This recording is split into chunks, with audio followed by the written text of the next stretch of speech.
খবর শুনছেন রাত দিন সংবাদ ইউটিউব চ্যানেল থেকে। আপনাদের জানাতে চলেছি আজকের বাছাই করা কিছু গুরুত্বপূর্ণ দেশ ও বিদেশের তাজা সংবাদ।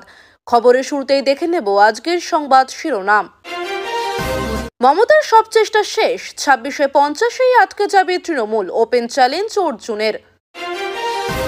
এখানকার সাংসদ কত বড় সাহস, কৃষ্ণনগরের সভা থেকে মহুয়ার উদ্দেশ্যে বিস্ফোরক শুভেন্দু। ভোট দিতে না পারলে এদেশেও মানুষ রাস্তায় নামবে, কমিশনকে হুঁশিয়ারি অখিলেশের। গুলশান কলোনিতে বন্দুকের গুলি আর বোমার শব্দে রণক্ষেত্র কলকাতা। দক্ষিণেশ্বর কাণ্ডে সহপাঠীর হাতে ছাত্র খুন, প্রেম ঘটিত কারণের অনুমান পুলিশের। বীরভূমে পাথর খাদানে বিস্ফোরণে ধস, মৃত্যু 5 শ্রমিকের, গুরুতর আহত 1। শুভেন্দুর উপর ক্ষুব্ধ আদালত, হাইকোর্টের বিরাট হুঁশিয়ারি কেন? সংবিধানের অধিকার নিয়ে প্রশ্ন করতেই ছাত্রের সঙ্গে অদ্ভুত ব্যবহার এনআইটি দুর্গাপুরের ডিরেক্টরের। দক্ষিণেশ্বর মেট্রো স্টেশনের সহপাঠীকে কুপিয়ে খুন, উঠছে হাজারো প্রশ্ন। গলা কেটে দিলেও জয় বাংলা বেরোবে, শান্তাকে চ্যালেঞ্জ অভিরূপের। গুলশান কলোনিতে দুষ্কৃতী রাজ, বড় দাবি শুভেন্দুর, বদলে গেছে সরকার। ভোট ঘোষণার আগেই তমলুকের প্রার্থীর নাম ফাঁস, শুভেন্দুকে নিয়ে বিতর্ক। আস্থা নেই দলীয় সংগঠনে, বাংলার মানুষের ভরসায় 26-এ নামছে বিজেপি। মহুয়া বিতর্কে মহুয়া মৈত্রার সাফাই, আমি কোনো ভুল করিনি। শুভেন্দুকে সতর্ক করে দিল হাইকোর্ট, ভবিষ্যতে কঠোর পদক্ষেপের হুঁশিয়ারি। পুজোর আগে বিহার থেকে কলকাতাগামী বাসে টাকার পাহাড়, ধৃত 3। বাংলার ভুয়ো ভোটারের দিন শেষ, পুজোর পর শুরু ভোটার তালিকা যাচাই। ব্রাত্যর স্বপ্ন ছিল লাল বাতির গাড়িতে বসে মদ খাবে, বিতর্কিত মন্তব্য কেন্দ্রীয় মন্ত্রীর। ভগবানপুর সমবায় ভোটে জয়ী তৃণমূল, খাতায় খুলল সিপিএম বিজেপি জোট। পুজোর আগেই রাজ্যে শুরু এসআইআর এর কাজ, নির্বাচন কমিশনের নয়া নির্দেশিকা। অসমে সংখ্যালঘুদের ঘরবাড়ি ভাঙা, এসপিআই এর তীব্র নিন্দা। ভোটমুখী বিহার থেকে বাংলার পাচার লক্ষ লক্ষ টাকা, চাঞ্চল্যকর তথ্য ফাঁস।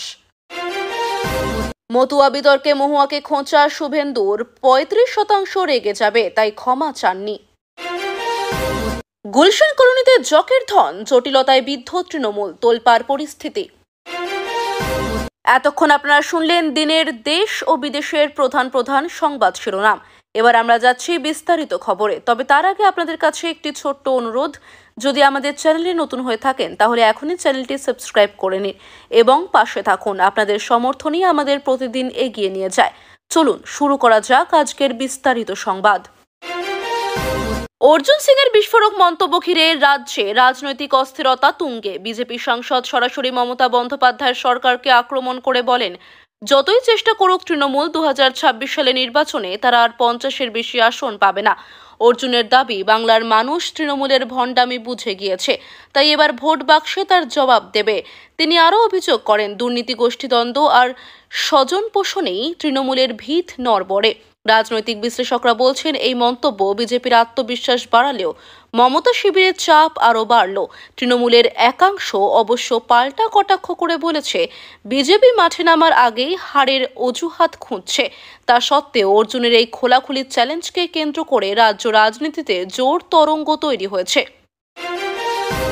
অন্যদিকে কলকাতার গুলশান কলোনি বৃহস্পতিবার রাতে কার্যত পরিণত হয়েছে যুদ্ধক্ষেত্রে। একাধিক গুলি, অন্যদিকে একের পর এক বোমা বিস্ফোরণে আতঙ্কিত হয়ে পড়েন সাধারণ মানুষ।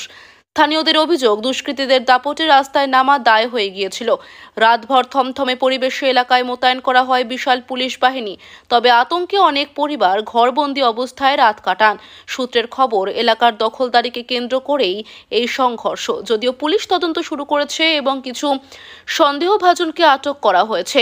বাসিন্দারা প্রশাসনের কাছে দাবি তুলেছেন, দ্রুত কড়া পদক্ষেপ নেওয়া হোক, নইলে ফের একই পরিস্থিতি তৈরি হতে পারে। ঘটনাটি ঘিরে রাজনৈতিক চাপানুতোরোদ শুরু হয়েছে।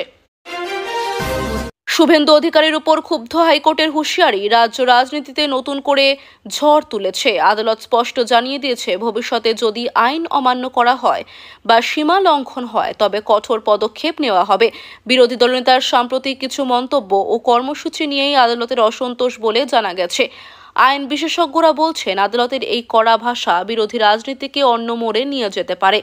বিজেপি শিবির অবশ্য শুভেন্দুর পাশে দাঁড়িয়েছে। তাদের দাবি, প্রশাসন ইচ্ছে করেই তাকে টার্গেট করছে। অন্যদিকে শাসক দল বলছে, বিরোধী নেতাও আইনের ঊর্ধ্বে নন। সব মিলিয়ে আদালতের হুঁশিয়ারি রাজনৈতিক অঙ্গনে তোলপাড় ফেলে দিয়েছে। ভোট ঘোষণার আগেই বিতর্কে জড়ালো তৃণমূল কংগ্রেস। দলের এক বিধায়ক প্রকাশ্যে জানিয়ে দিলেন তমলুকের প্রার্থী কে হতে চলেছেন। সাধারণত নির্বাচন কমিশনের ঘোষণার পরে প্রার্থীর নাম দল থেকে জানানো হয়, কিন্তু এই আগাম মন্তব্য রাজনৈতিক মহলে আলোচনার জন্ম দিয়েছে। বিরোধীরা সরব হয়ে বলছে, তৃণমূলের মধ্যে গোপন দ্বন্দ্ব চলছে, আর সেই কারণেই বিধায়কেরা নিয়ম নীতির তোয়াক্কা না করে এমন তথ্য ফাঁস করছেন। শুভেন্দু অধিকারীও এই ইস্যুতে কটাক্ষ করছেন। তিনি দাবি করেছেন, তৃণমূলের ভেতরে সমন্বয় নেই, তাই এখন থেকেই গন্ডগোল শুরু হয়েছে। যদিও তৃণমূলের নেতৃত্ব বলছে, এটি কেবল ব্যক্তিগত মতামত, দলের সিদ্ধান্ত নয়। ভোটের আগে আরও এক চাঞ্চল্যকর তথ্য সামনে এসেছে। অভিযোগ, ভোটমুখী বিহার থেকে বাংলায় পাচার হচ্ছিল লক্ষ লক্ষ টাকা।